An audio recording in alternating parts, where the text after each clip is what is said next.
ਪਹਿਲਾਂ ਤਾਂ ਇਹਨਾਂ ਨੂੰ ਜਵਾਬ ਦੇਣਾ ਚਾਹੀਦਾ ਜਿਹੜਾ ਇਹਨਾਂ ਨੇ 10 ਸਾਲ ਪਹਿਲਾਂ ਲਗਾਤਾਰ ਲੁੱਟ-ਖਸੁੱਟ ਕੀਤੀ ਔਰ ਉਸ ਤੋਂ ਪਹਿਲਾਂ ਜਿਹੜੀ 5 ਸਾਲ ਇਹਦੇ ਪਿਤਾ ਨੇ ਰੱਜ ਕੇ ਪੰਜਾਬ ਨੂੰ ਦੋਨਾਂ ਹੱਥਾਂ ਨਾਲ ਲੁੱਟਿਆ ਨੇ, ਬਲਾਤਕਾਰ ਕੀਤਾ, ਦੋਨਾਂ ਹੱਥਾਂ ਨਾਲ ਲੁੱਟਿਆ ਨੇ, ਬਲਾਤਕਾਰ ਕੀਤਾ।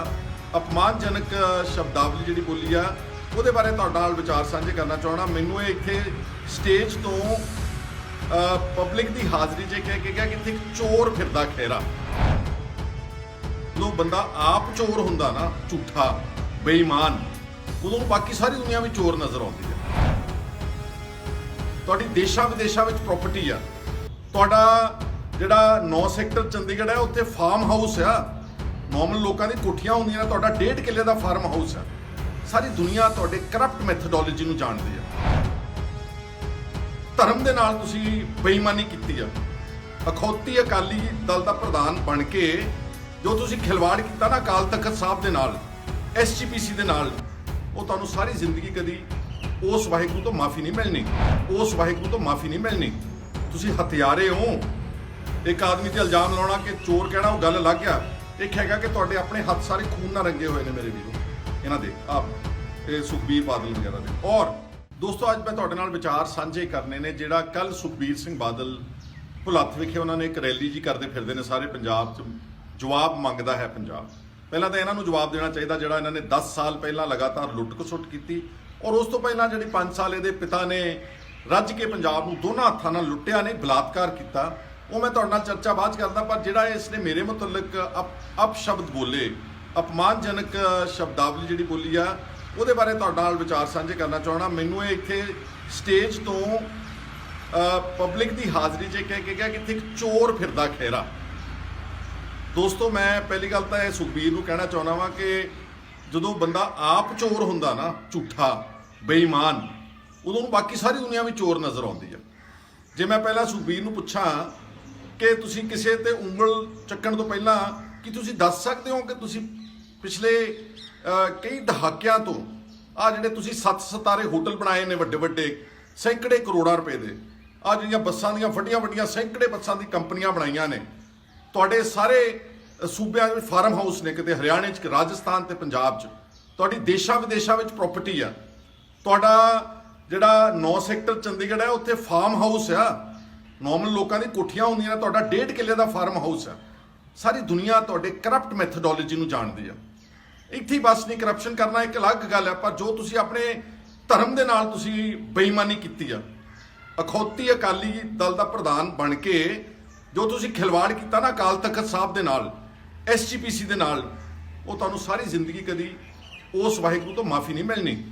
ਤੁਹਾਡੇ ਰਾਜ ਵਿੱਚ ਗੁਰੂ ਗ੍ਰੰਥ ਸਾਹਿਬ ਦੀਆਂ ਬੇਅਦਬੀਆਂ ਹੋਈਆਂ, ਤੁਹਾਨੂੰ ਸਭ ਪਤਾ ਸੀਗਾ ਕਿ ਬੇਅਦਬੀਆਂ ਕਰਨ ਵਾਲੇ ਕੌਣ ਨੇ, ਕਿਹੜੇ ਡੇਰੇ ਵਾਲਿਆਂ ਨੇ ਪਲਾਨ ਕੀਤਾ, ਕਿਸ ਤਰ੍ਹਾਂ ਉਹਨਾਂ ਨੇ ਉਸ ਨੂੰ ਅੰਜਾਮ ਦਿੱਤਾ, ਤੈਨੂੰ ਸਭ ਪਤਾ ਸੀਗਾ, ਪਰ ਤੁਸੀਂ ਜਾਣਬੁੱਝ ਕੇ ਵੋਟਾਂ ਦੀ ਖਾਤਰ ਅੱਖਾਂ ਮੀਟ ਕੇ ਰੱਖੀਆਂ। ਇੱਥੇ ਬਸ ਨਹੀਂ, ਤੁਹਾਡੇ ਜਿਹੜਾ ਪੁਲਿਸ ਦਾ DGP ਜਿਹੜਾ ਤੁਸੀਂ ਲਾਇਆ ਸੀ, ਇਨਕਾਊਂਟਰ ਸਪੈਸ਼ਲਿਸਟ ਸੁਮੇਧ ਸਿੰਘ ਸੈਣੀ, ਉਹਦਾ ਕਹਿੰਦੇ ਅਸੀਂ ਪੰਥਕ ਸਰਕਾਰ ਹੈ। ਜਿਸ ਬੰਦੇ ਨੇ ਸਿੱਖਾਂ ਨੂੰ ਝੂਠੇ ਪੁਲਿਸ ਮੁਕਾਬਲਿਆਂ ਵਿੱਚ ਮਾਰਿਆ ਸੀਗਾ, ਤੁਹਾਨੂੰ ਸ਼ਰਮ ਨਹੀਂ ਆਈ? ਤੁਸੀਂ ਉਸ ਨੂੰ DGP ਲਾਇਆ ਪੰਜਾਬ ਦਾ, ਸੁਮੇਧ ਸੈਣੀ ਨੂੰ। ਅੱਜ ਉਹਦੇ ਕਤਲ ਦਾ ਮੁਕੱਦਮਾ ਚੱਲ ਰਿਹਾ ਵਾ ਔਰ ਉਸ ਆਦਮੀ ਦੇ ਜ਼ਰੀਏ ਤੁਸੀਂ ਬਾਈਬਲ ਕਲਾਂ ਦੇ ਵਿੱਚ 2 ਬੇਕਸੂਰ ਸਿੱਖ ਨੌਜਵਾਨਾਂ ਨੂੰ ਉੱਥੇ ਉਹਨਾਂ ਨੂੰ ਗੋਲੀ ਮਾਰ ਕੇ ਉਹਨਾਂ ਦੀ ਹੱਤਿਆ ਕਰਵਾਈ ਆ। ਤੁਸੀਂ ਹਥਿਆਰੇ ਹੋ। ਇੱਕ ਆਦਮੀ ਤੇ ਇਲਜ਼ਾਮ ਲਾਉਣਾ ਕਿ ਚੋਰ ਕਹਿਣਾ ਉਹ ਗੱਲ ਅਲੱਗ ਆ।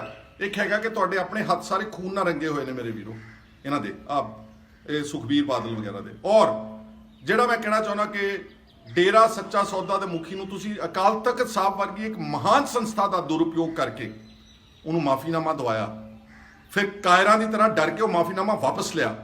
ਸਾਰਾ ਪੰਜਾਬ, ਸਾਰੀ ਦੁਨੀਆ 'ਚ ਬੈਠੇ ਸਿੱਖ ਤੁਹਾਡੇ ਕਿਰਦਾਰ ਨੂੰ ਬਹੁਤ ਅੱਛੀ ਤਰ੍ਹਾਂ ਜਾਣਦੇ ਨੇ। ਇਸ ਲਈ ਕਿਸੇ ਹੋਰ ਤੇ ਇਦਾਂ ਦੇ ਸ਼ਬਦ ਵਰਤਣ ਤੋਂ ਪਹਿਲਾਂ ਇੱਕ ਵਾਰੀ ਝਾਤ ਮਾਰ ਲਿਆ ਕਰੋ ਕਿ ਤੁਸੀਂ ਕਰ ਕੀ ਰਹੇ ਹੋ। ਔਰ ਫਿਰ ਇਹ ਕਹਿੰਦਾ ਕਿ ਖਹਿਰਾ ਕਿਉਂਕਿ ਬੋਲਦਾ ਬਹੁਤ ਸੀਗਾ, ਇਸ ਲਈ ਇਹਦੇ ਤੇ ED ਨੇ ਰੇਡ ਕੀਤਾ, ਇਹ ਡਰੱਗਸ ਦੇ ਨਾਲ ਕਨੈਕਟਡ ਆ। ਜਦੋਂ ED ਇਹਦੇ ਸਾਲੇ ਨੂੰ ਫੜੇ, ਵਿਕਰਮਜੀਤ ਨੂੰ, ਉਹਦੇ ਤਹਿਕੀਕਾਤ ਕਰੇ, ਉਦੋਂ ED ਬਹੁਤ ਮਾੜੀ ਆ, ਕਿਉਂਕਿ ED ਦੇ ਉਸੇ ਹੀ ਜਗਦੀਸ਼ ਭੋਲੇ ਦੇ ਕੇਸ ਵਿੱਚ ਅੱਜ ਵੀ ਉਹ ਐਫੀਡੇਵਿਟ ਦਾ ਰਿਕਾਰਡ ਹੈ ਕਿ ਵਿਕਰਮ ਮਜੀਠੀਏ ਨੂੰ ਜਿਹੜੇ ਇੰਟਰਨੈਸ਼ਨਲ ਡਰੱਗ ਕਾਰਟਲ ਸੀਗੇ, ਉਹਨਾਂ ਨੇ ਇਹਦੇ ਡਰਾਇੰਗ ਰੂਮ ਵਿੱਚ ਬੈਠ ਕੇ ਅੰਮ੍ਰਿਤਸਰ ਦੀ ਕੋਠੀ ਵਿੱਚ 35 ਲੱਖ ਰੁਪਏ ਇਲੈਕਸ਼ਨ ਫੰਡ ਦੇ ਦਿੱਤੇ। ਇਸ ਨੂੰ ਕਹਿੰਦੇ ਨੇ ਡਰੱਗ ਮਨੀ ਔਰ ਇਸ ਨੂੰ ਕਹਿੰਦੇ ਨੇ ਮਨੀ ਲਾਂਡਰਿੰਗ। ਔਰ ਜੋ ਤੁਸੀਂ ਬਾਕੀ ਕੀਤਾ ਸਾਰਾ ਉਹ ਤੁਹਾਡੇ ਸਾਰੇ ਲੋਕਾਂ ਦੀ ਕਚਹਿਰੀ ਦੇ ਵਿੱਚ ਹਾਜ਼ਰ। ਮੈਂ ਸਾਰੀ ਦੁਨੀਆ ਚੰਗੀ ਤਰ੍ਹਾਂ ਜਾਣਦੀ ਕਿ ਮੈਂ ਇੱਕ ਵਿਸਲ ਬਲੋਅਰ ਹਾਂ। ਮੈਂ ਕਦੀ ਕੋਈ ਸੱਤਾ ਤੁਹਾਡੇ ਵਾਂਗੂ ਮਾਣ ਕੇ ਉਹਦਾ ਦੁਰਉਪਯੋਗ ਨਹੀਂ ਕੀਤਾ। ਮੈਂ ਇੱਕ ਬੇਇਨਸਾਫੀ ਦੇ ਖਿਲਾਫ, ਕਰਪਸ਼ਨ ਦੇ ਖਿਲਾਫ, ਡਰੱਗਸ ਦੇ ਖਿਲਾਫ, ਹਰ ਕਿਸਮ ਦੇ ਮਾਫੀਆ ਦੇ ਖਿਲਾਫ ਇੱਕ ਕਰੂਸੇਡਰ ਹਾਂ। ਸਭ ਨੂੰ ਪਤਾ ਕਿ ਬੀਜੇਪੀ ਨੇ ਮੈਨੂੰ ਮਿੱਥ ਕੇ ਟਾਰਗੇਟ ਕੀਤਾ ਵਾ। ਤੁਹਾਨੂੰ ਨਹੀਂ ਟਾਰਗੇਟ ਕੀਤਾ, ਤੁਹਾਨੂੰ ਕਿਸੇ ਈਡੀ ਨੇ ਨਹੀਂ ਫੜਿਆ। ਤੁਸੀਂ ਅਰਬਾਂ ਖਰਬਾਂ ਪਤੀ ਹੋ ਇਸ ਵੇਲੇ ਔਰ ਇਲ ਗੋਟਨ ਵੈਲਥ ਹੈ ਤੁਹਾਡੇ ਕੋਲ। ਤੁਹਾਨੂੰ ਕਿਸੇ ਈਡੀ ਨੇ ਟਾਰਗੇਟ ਨਹੀਂ ਕੀਤਾ, ਲੇਕਿਨ ਸਾਰੇ ਪੰਜਾਬ 'ਚੋਂ ਸੁਖਪਾਲ ਸਿੰਘ ਖਹਿਰਾ ਨੂੰ ਇਸ ਲਈ ਕੀਤਾ ਕਿਉਂਕਿ ਮੈਂ ਕਿਸਾਨ ਅੰਦੋਲਨ ਵਿੱਚ ਡਟ ਕੇ ਉਹਨਾਂ ਦੀ ਹਮਾਇਤ ਕੀਤੀ ਤੇ ਬੀਜੇਪੀ ਦਾ ਡਟ ਕੇ ਵਿਰੋਧ ਕੀਤਾ। ਨਵਰੀਤ ਸਿੰਘ ਡਿਬਡਿਬਾ, ਯਾਦ ਹੈ ਨਾ, ਸੁਖਬੀਰ ਸਿੰਘ ਬਾਦਲ ਦੇ ਨੂੰ ਮੁੰਡਾ ਮਾਰਿਆ ਗਿਆ ਸੀ ਯੂਪੀ ਦਾ, ਰੁਦਰਪੁਰ ਦਾ। ਤੁਸੀਂ ਇੱਕ ਸ਼ਬਦ ਕੱਢਿਆ ਆਪਣੇ ਮੂੰਹ ਦੇ ਵਿੱਚੋਂ, ਮੈਂ ਉਸ ਦੀ ਲੜਾਈ ਲੜੀ। ਉਸ ਤੋਂ ਪਹਿਲਾਂ ਮੈਂ ਯੂਆਪਾ ਵਰਗੇ ਕਾਲੇ ਕਾਨੂੰਨ ਜਿਹੜੇ ਬੀਜੇਪੀ ਨੇ ਬਣਾਏ, ਜਿਹੜੇ ਕਿਸੇ ਵੇਲੇ ਟਾਡਾ ਤੇ ਪੋਟਾ ਦੀ ਇੱਕ ਸਿਮਿਲਰ ਐਕਟ ਹੈ ਡਰਕੋਨੀਅਨ, ਮੈਂ ਉਸ ਦਾ ਸਾਰੇ ਪੰਜਾਬ ਦੇ ਵਿੱਚ ਦਿੱਲੀ ਤੱਕ ਯੂਆਪਾ ਦਾ ਵਿਰੋਧ ਕੀਤਾ, ਜਿਹਦੇ ਕਰਕੇ ਮੈਂ ਬੀਜੇਪੀ ਦੇ ਟਾਰਗੇਟ ਤੇ ਹਾਂ। ਉਹ ਮੈਨੂੰ ਕੋਈ ਫਰਕ ਨਹੀਂ ਪੈਂਦਾ ਅਗਰ ਕੋਈ ਈਡੀ ਮੇਰੇ ਤੇ ਹਮਲਾ ਕਰ ਰਹੀ ਹੈ, ਕੇਸ ਬਣਾਉਂਦੀ ਹੈ। ਇਦਾਂ ਦੇ ਕਈ ਕੇਸ ਪਹਿਲਾਂ ਤੁਸੀਂ ਵੀ ਬਣਾਏ ਨੇ, 6 ਮੁਕੱਦਮੇ ਬਾਦਲ ਦੀ ਸਰਕਾਰ ਤੁਸੀਂ ਮੇਰੇ ਖਿਲਾਫ ਆ। ਜਿਹੜਾ ਫਾਜ਼ਿਲਕਾ ਦਾ ਤੁਸੀਂ ਕਹਿੰਦੇ ਨਾ ਕਿ ਡਰੱਗਸ ਨਾਲ ਮੈਨੂੰ ਕਨੈਕਟ ਕੀਤਾ, ਇਹ ਤੁਹਾਡੀ ਮਿਹਰਬਾਨੀ ਹੋਈ ਸੀ। ਉਦੋਂ ਤੁਸੀਂ ਮੈਨੂੰ ਉਸ ਫਰਜ਼ੀ ਮੁਕੱਦਮੇ ਵਿੱਚ ਜੋੜਿਆ ਜਿਹਦੇ 'ਚ ਮੈਨੂੰ ਸੁਪਰੀਮ ਕੋਰਟ ਆਫ ਇੰਡੀਆ ਨੇ ਉਹ ਸਾਰੀਆਂ ਪ੍ਰੋਸੀਡਿੰਗ ਸਟੇ ਕੀਤੀਆਂ ਹੋਈਆਂ ਨੇ। ਔਰ ਈਡੀ ਨੂੰ ਵੀ ਪਤਾ ਵਾ ਕਿ ਜਿਹੜਾ ਕੇਸ ਉਹਨਾਂ ਨੇ ਚੱਕਿਆ ਵਾ ਫਾਜ਼ਿਲਕਾ ਦੇ NDPS ਦਾ, ਉਹ ਸੁਪਰੀਮ ਕੋਰਟ ਆਫ ਇੰਡੀਆ ਵੱਲੋਂ ਸਟੇਡ ਹੈ। ਇਸ ਕਰਕੇ ਮੈਂ ਤਾਂ ਜੋ ਕਰ ਰਿਹਾ ਵਾਂ ਇੱਕ ਮਨੁੱਖਤਾ ਦੀ, ਇੱਕ ਆਪਣੇ ਸੂਬੇ ਦੇ, ਆਪਣੇ ਲੋਕਾਂ ਦੀ ਲੜਾਈ ਲੜ ਰਿਹਾ ਹਾਂ। ਪਰ ਤੁਸੀਂ ਕੀ ਕਰ ਰਹੇ ਹੋ ਔਰ ਕਿਹਦੇ ਨਾਲ ਸਟੇਜ ਸਾਂਝੀ ਕੀਤੀ ਸੀ? ਬੀਬੀ ਜਗੀਰ ਕੌਰ, ਇੱਕ ਸਜ਼ਾ ਯਾਫਤਾ ਔਰਤ। ਤੁਹਾਨੂੰ ਸਾਰੇ ਇੱਕ 250 SGPC ਮੈਂਬਰਸ 'ਚ ਕੋਈ ਬੰਦਾ ਨਹੀਂ ਲੱਭਿਆ ਤੁਹਾਨੂੰ। ਇਸ ਕਰਕੇ ਤੁਸੀਂ ਹੱਥ ਟੋਕਿਆਂ ਨੂੰ ਬਣਾਉਂਦੇ ਹੋ। ਤੁਸੀਂ ਉਹਨਾਂ ਨੂੰ SGPC ਦਾ, ਅਕਾਲ ਤਖਤ ਸਾਹਿਬ ਦਾ ਚਾਰਜ ਦਿੰਦੇ ਹੋ ਜਿਹੜੇ ਤੁਹਾਡੇ ਕਠਪੁਤਲੀਆਂ ਹੋਣ, ਜਿਹੜੇ ਤੁਹਾਡੇ ਤੇ ਇਸ਼ਾਰਿਆਂ ਕਰਨ। ਇੱਕ ਗੱਲ ਯਾਦ ਰੱਖਿਓ, ਦੇਰ ਹੈ ਅੰਧੇਰ ਨਹੀਂ। ਉਹਦੀ ਅਦਾਲਤ ਵਿੱਚ ਤੁਸੀਂ ਲੋਕਾਂ ਦੀ ਅਦਾਲਤ ਵਿੱਚ ਤਾਂ ਪੈਸੇ ਖਰਚ ਕੇ ਸ਼ਰਾਬਾਂ ਪਿਲਾ ਕੇ ਜਿੱਤ ਕੇ MP ਬਣ ਸਕਦੇ ਹੋ, MLA ਵੀ ਬਣ ਸਕਦੇ ਹੋ, ਪਰ ਉਹਦੀ ਅਦਾਲਤ ਵਿੱਚ ਤੁਹਾਨੂੰ ਇੱਕ ਦਿਨ ਹਿਸਾਬ ਦੇਣਾ ਪਵੇਗਾ। ਇਸ ਲਈ ਮੈਨੂੰ ਚੋਰ ਕਹਿਣ ਤੋਂ ਪਹਿਲਾਂ ਇੱਕ ਵਾਰ ਆਪਣੇ ਗਿਰੇਬਾਨ ਦੇ ਵਿੱਚ ਅੰਦਰ ਝਾਤ ਮਾਰ ਕੇ ਚੰਗੀ ਤਰ੍ਹਾਂ ਨਾਲ, ਜਦੋਂ ਇਕੱਲਾ ਬੈਠਾ ਹੋਵੇਂਗਾ ਨਾ ਸੁਖਬੀਰ ਸਿੰਘ ਬਾਦਲ, ਇੱਕ ਵਾਰ ਝਾਤ ਮਾਰ ਕੇ ਦੇਖੀ ਕਿ ਮੈਂ ਕੀ ਕੁਛ ਕੀਤਾ। ਮੇਰੇ ਹੱਥ ਕਿੰਨੇ ਖੂਨ ਵਿੱਚ ਰੰਗੇ ਹੋਏ ਨੇ ਪੰਜਾਬ ਦੇ ਲੋਕਾਂ ਦੇ, ਕਿੰਨੇ ਪਰਚੇ ਦਰਜ ਕਰਾਏ, ਕਿੰਨੇ ਮਾਫੀਆ ਪੰਜਾਬ ਦੇ ਵਿੱਚ ਪੈਦਾ ਕੀਤੇ, ਕਿੰਨੇ ਡਰੱਗਸ ਦਾ ਵਪਾਰ ਪੰਜਾਬ ਦੇ ਵਿੱਚ ਤੁਸੀਂ ਜਾਣ ਬੁੱਝ ਕੇ ਉਸ ਨੂੰ ਪੰਜਾਬ ਦੇ ਵਿੱਚ ਆਪਣੇ ਹਉਮੈ ਨੂੰ ਪੱਠੇ ਪਾਉਣ ਵਾਸਤੇ ਤੁਸੀਂ ਜੋ ਪੰਜਾਬ ਦੇ ਨਾਲ ਖਿਲਵਾੜ ਕੀਤਾ, ਉਹ ਤੁਹਾਨੂੰ ਲੋਕ ਕਦੀ ਮਾਫ ਨਹੀਂ ਕਰਨਗੇ। ਠੀਕ ਹੈ, ਰੈਲੀਆਂ ਕਰੀ ਜਾਓ ਜਿੰਨੀਆਂ ਕਰ ਸਕਦੇ ਹੋ, ਮੰਗਦਾ ਪੰਜਾਬ ਜਵਾਬ ਜੀ। ਤੁਸੀਂ ਮੰਗਣ ਵਾਲੇ ਕੌਣ ਹੋ? ਮੈਂ ਕਿਸੇ ਦੀ ਹਿਫਾਜ਼ਤ ਨਹੀਂ ਕਰਦਾ। ਪਹਿਲਾਂ ਤੁਸੀਂ ਦੱਸੋ ਕਿ ਜਿਹੜਾ 10 ਸਾਲ ਤੁਸੀਂ ਲੁੱਟ ਖਸੁੱਟ ਕੀਤੀ ਔਰ ਲੋਕਾਂ ਦੇ, ਜਿੱਦਾਂ ਮੈਂ ਪਹਿਲਾਂ ਕਿਹਾ ਕਿ ਉਹਨਾਂ ਤੇ ਝੂਠੇ ਮੁਕੱਦਮੇ ਹਜ਼ਾਰਾਂ ਦੀ ਤਾਦਾਦ ਵਿੱਚ, ਜਸਟਿਸ ਮਹਿਤਾਬ ਸਿੰਘ ਗਿੱਲ ਕਮਿਸ਼ਨ ਬੈਠਾ, 6 ਤਾਂ ਮੇਰੇ ਤੇ ਹੋਏ ਸੀਗੇ। ਤੁਸੀਂ ਝੂਠੇ ਪਰਚੇ ਦਰਜ ਕਰਾਏ, ਤੁਸੀਂ ਡਰੱਗ ਮਾਫੀਆ ਦੀ ਸਪੋਰਟ ਕੀਤੀ, ਤੁਸੀਂ ਬੇਗੁਨਾਹ ਬੰਦਿਆਂ ਦੇ, ਮੈਨੂੰ ਕੁਦਰਤੀ ਯਾਦ ਆ ਗਿਆ ਯੂਆਪਾ। ਸੁਖਬੀਰ ਸਿੰਘ ਬਾਦਲ ਇਹਦਾ ਜਵਾਬ ਦੇਈ ਜਰਾ ਚੰਗੀ ਤਰ੍ਹਾਂ ਸੋਚ ਕੇ। ਯੂਆਪਾ ਕਾਨੂੰਨ 2011 ਦੇ ਵਿੱਚ ਨਵਾਂ ਸ਼ਹਿਰ ਦੀ ਅਦਾਲਤ ਵਿੱਚ 3 ਨੌਜਵਾਨ, ਅਰਵਿੰਦਰ ਸਿੰਘ ਤੇ ਉਹਦੇ 2 ਸਾਥੀ, ਸਿਰਫ ਲਿਟਰੇਚਰ ਦੇ ਆਧਾਰ ਦੇ ਉੱਤੇ ਤੁਹਾਡੀ ਪੁਲਿਸ ਨੇ, ਸੁਖਬੀਰ ਸਿੰਘ ਬਾਦਲ, ਉਹਨਾਂ ਤੇ ਪਰਚਾ ਦਰਜ ਕਰਕੇ ਉਹਨਾਂ ਬੇਗੁਨਾਹ ਬੱਚਿਆਂ ਨੂੰ ਫੜ ਕੇ ਅੰਦਰ ਦਿੱਤਾ। ਉਹਨਾਂ ਨੂੰ ਉਮਰ ਕੈਦ ਸਜ਼ਾ ਸੁਣਾਈ ਆ ਸੈਸ਼ਨ ਜੱਜ ਨਵਾਂ ਸ਼ਹਿਰ ਨੇ। ਉਹਨਾਂ ਦੀ ਅਪੀਲ ਹਾਈ ਕੋਰਟ ਵਿੱਚ ਪੈਂਡਿੰਗ ਆ।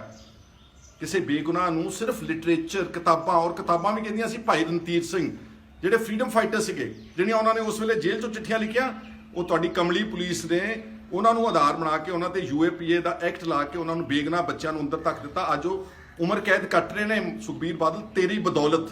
ਔਰ ਯਾਦ ਰੱਖਣਾ, ਜਦੋਂ ਇੱਕ ਵੀ ਬੇਗੁਨਾਹ ਬੰਦਾ, ਇੱਕ ਵੀ, ਉਹਨੂੰ ਉਹਦੇ ਤੇ ਇਸ ਤਰ੍ਹਾਂ ਦਾ ਤੁਸੀਂ ਅਤਿਆਚਾਰ ਕਰਦੇ ਹੋ, ਉਹਦੇ ਤੇ ਝੂਠੇ ਪਰਚੇ ਦਰਜ ਕਰਾ ਕੇ ਉਹਨਾਂ ਦੀ ਜ਼ਿੰਦਗੀ ਤਬਾਹ ਕਰਦੇ, ਉਹਨਾਂ ਦੀ ਹਾਂ ਜਿਹੜੀ ਹੈ ਨਾ, ਉਹ ਤੈਨੂੰ ਲੱਗਣੀ ਹੀ ਲੱਗਣੀ ਆ। ਇਸੇ ਕਰਕੇ ਸਾਰਾ ਪੰਜਾਬ ਤੁਹਾਡੇ ਤੇ ਥੁੱਕਦਾ ਵਾ, ਤੁਹਾਨੂੰ ਥੂ ਕਰਦਾ ਵਾ।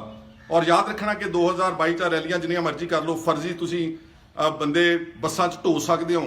ਕੱਲ ਭੁਲੱਥ ਵਿੱਚ ਸਾਰਾ ਅੱਧਾ ਇਕੱਠ SGPC ਦੇ ਮੁਲਾਜ਼ਮਾਂ ਦਾ ਸੀ। ਮੈਂ ਘੱਟੋ ਘੱਟ ਨੇ ਤਾਂ 20 ਬੱਸਾਂ SGPC ਦੀਆਂ ਸਪਾਂਸਰਡ ਇਸ ਇਕੱਠ ਵਿੱਚ ਆਉਂਦੇ ਦੇਖੀਆਂ। ਇਹ ਸਾਰੇ ਫਰਜ਼ੀ ਇਕੱਠ ਨੇ। ਤੁਹਾਡੇ ਲੀਡਰ ਤੈਨੂੰ ਵੀ ਚਕਮਾ ਦੇ ਰਹੇ ਨੇ, ਤੈਨੂੰ ਮੂਰਖ ਬਣਾ ਰਹੇ ਨੇ। ਤੁਹਾਨੂੰ ਪਤਾ ਲੱਗ ਜਾਏਗਾ ਕਿ 2022 ਦੇ ਵਿੱਚ ਲੋਕਾਂ ਦਾ ਫਤਵਾ ਕਿੱਧਰ ਜਾਂਦਾ। ਹੋਰ ਮੈਨੂੰ ਪਤਾ ਨਹੀਂਗਾ, ਲੇਕਿਨ ਤੁਹਾਨੂੰ ਲੋਕਾਂ ਨੇ ਕਦੀ ਜ਼ਿੰਦਗੀ ਵਿੱਚ ਮਾਫ ਨਹੀਂ ਕਰਨਾ। ਇਸ ਲਈ ਖਬਰਦਾਰ, ਜੇ ਅਗਲੀ ਵਾਰ ਤੁਸੀਂ ਇਸ ਤਰ੍ਹਾਂ ਦੀ ਕੋਈ ਭੈੜੀ ਸ਼ਬਦਾਵਲੀ ਮੇਰੇ ਲਈ ਵਰਤੀ, ਮੈਂ ਇੱਕ ਵਾਰ ਨਹੀਂ, ਤੁਹਾਡਾ 10 ਵਾਰ ਠੋਕਵਾਂ ਜਵਾਬ ਔਰ ਤੱਥਾਂ ਦੇ ਆਧਾਰ ਤੇ ਠੋਕਵਾਂ ਜਵਾਬ ਦੇ ਸਕਦਾ। ਮੈਨੂੰ ਉਮੀਦ ਹੈ ਕਿ ਤੁਸੀਂ ਸਾਰੇ ਜਿਹੜੇ ਇਹ ਫਰਜ਼ੀ ਬਾਦਲ, ਜਿਹੜੇ ਅਖੌਤੀ ਪੰਥਕ ਨੇ, ਪੰਥਕ ਨਹੀਂਗੇ, ਇਹ ਸਾਡੇ ਕੌਮ ਦੇ ਦੋਸ਼ੀ ਨੇ, ਇਹ ਐਂਟੀ ਪੰਜਾਬ ਨੇ, ਇਹ ਐਂਟੀ ਫਾਰਮਰ ਨੇ। ਕੱਲ ਤੱਕ ਮੋਦੀ ਸਰਕਾਰ ਦੇ ਤਲਵੇ ਚੱਟਦੇ ਸੀਗੇ, ਅੱਜ ਵੀ ਇਹਨਾਂ ਨੂੰ ਮੋਦੀ ਕੁਛ ਨਹੀਂ ਕਹਿੰਦਾ। ਔਰ ਮੇਰੀ ਗੱਲ ਯਾਦ ਰੱਖਣਾ ਕਿ ਸ਼ਾਇਦ 2022 ਵਿੱਚ ਇਹ ਅਕਾਲੀ ਦਲ ਤੇ ਜਿਹੜਾ ਖੋਤੀ ਬਾਦਲ ਅਕਾਲੀ ਦਲ ਆ ਤੇ ਇਹ ਬੀਜੇਪੀ ਇਕੱਠੇ ਇਲੈਕਸ਼ਨ ਲੜਨਗੇ, ਚਾਹੇ ਇਹ ਸਿੱਧੀ ਲੜ ਲੈਣ ਤੇ ਚਾਹੇ ਇਹ ਅਸਿੱਧੇ ਤੌਰ ਤੇ ਇਲੈਕਸ਼ਨ ਇਕੱਠੇ ਹੋ ਕੇ ਲੜਨਗੇ। ਤਾਂ ਹੀ ਉਹ ਇੱਕ ਦੂਜੇ ਦੇ ਖਿਲਾਫ ਨਰਮ ਭਾਸ਼ਾ ਦੇ ਵਿੱਚ ਬੋਲਦੇ। ਜੇ ਇਹ ਵਾਕਈ ਦੁਸ਼ਮਣ ਸੀ ਮੋਦੀ ਦਾ ਤੇ ਫਿਰ ਈਡੀ ਦਾ ਕੇਸ ਖਹਿਰੇ ਤੇ ਨਹੀਂ ਬਣਨਾ ਚਾਹੀਦਾ ਸੀਗਾ। ਇਸ ਸੁਖਬੀਰ ਬਾਦਲ ਜਿਹੜਾ ਜਿਹਨੂੰ ਲੋਕ ਗੱਪੀ ਵੀ ਕਹਿੰਦੇ ਨੇ, ਜਿਹਨੂੰ ਝੂਠਾ ਵੀ ਕਹਿੰਦੇ ਨੇ, ਜਿਹਨੂੰ ਬੇਈਮਾਨ ਵੀ ਕਹਿੰਦੇ ਨੇ, ਇਹਦੇ ਤੇ ਬਣਨਾ ਚਾਹੀਦਾ ਸੀ। ਉਮੀਦ ਹੈ ਕਿ ਤੁਹਾਨੂੰ ਮੇਰੇ ਜਿਹੜੇ ਵਿਚਾਰ ਨੇ, ਕਿਉਂਕਿ ਮੇਰੇ ਥੋੜੇ ਜਜ਼ਬਾਤਾਂ ਨੂੰ ਠੇਸ ਪਹੁੰਚੀ। ਏਦਾਂ ਤੁਸੀਂ ਉੱਠ ਕੇ ਕਿਸੇ ਨੂੰ ਚੋਰ ਕਹਿ ਦਿਓ, ਬਦਮਾਸ਼ ਕਹਿ ਦਿਓ। ਮੈਂ ਇਲੈਕਟਿਡ ਰਿਪਰੈਜ਼ੈਂਟੇਟਿਵ ਹਾਂ। ਮੈਨੂੰ ਪੰਜਾਬ ਤੇ ਮੈਨੂੰ ਭੁਲੱਥ ਦੇ ਲੋਕਾਂ ਨੇ 1.5 ਲੱਖ ਵੋਟਰ ਨੇ ਚੁਣ ਕੇ ਅਸੈਂਬਲੀ 'ਚ, ਉਸੇ ਅਸੈਂਬਲੀ 'ਚ ਭੇਜਿਆ ਜਿੱਥੇ ਤੇਰਾ ਸਾਲਾ ਮੈਂਬਰ ਹੈ ਜਾਂ ਜਿੱਥੇ ਪਹਿਲਾਂ ਤੂੰ ਆਪ ਸੀਗਾ। ਔਰ ਮੈਂ ਲੀਡਰ ਆਫ ਆਪੋਜੀਸ਼ਨ ਰਿਹਾ ਹਾਂ। ਮੈਂ ਬਤੌਰ ਲੀਡਰ ਆਫ ਆਪੋਜੀਸ਼ਨ ਤੇਰੇ ਵਰਗੇ ਸਾਰੇ ਚੋਰਾਂ ਤੇ ਗੁਨਾਹਗਾਰਾਂ ਦੇ ਖਿਲਾਫ ਵੱਡਾ ਕੈਂਪੇਨ ਚਲਾਇਆ ਸੀਗਾ, ਜਿਹਦੇ ਕਰਕੇ ਤੈਨੂੰ ਦੁੱਖ ਹੁੰਦਾ ਵਾ। ਇਸ ਲਈ ਮੇਰੇ ਅੱਜ ਵਿਚਾਰ ਇਹ ਹਨ। ਅਗਲੀ ਵਾਰ ਬੋਲੇਗਾ ਸੋਚ ਸਮਝ ਕੇ ਬੋਲਣਾ, ਜੇ ਬੋਲੇਗਾ ਤੇ ਉਹਦਾ ਜਵਾਬ ਤੈਨੂੰ ਇਹਦੇ ਨਾਲ ਵੀ ਕਰਨਾ ਮੈਂ ਅਵਸ਼ ਦਊਂਗਾ। ਤੁਹਾਡਾ ਸਾਰਿਆਂ ਦਾ ਬਹੁਤ ਬਹੁਤ ਸ਼ੁਕਰੀਆ, ਧੰਨਵਾਦ।